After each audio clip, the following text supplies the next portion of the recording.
తాజాంశాన్ని చూస్తున్నాం. వనపర్తి జిల్లా ఖిల్లా గణపురం మండల కేంద్రంలో దారుణం చోటు చేసుకుంది.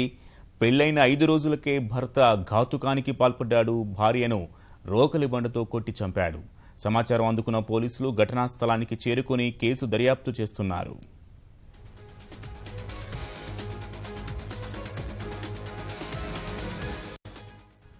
తాజాంశాన్ని చూస్తున్నాం. వనపర్తి జిల్లా ఖిల్లా గణపురం మండల కేంద్రంలో దారుణం జరిగింది.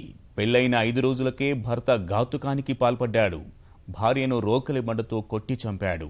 సమాచారం అందుకున్న పోలీసులు ఘటనాస్థలికి చేరుకుని దర్యాప్తు చేస్తున్నారు.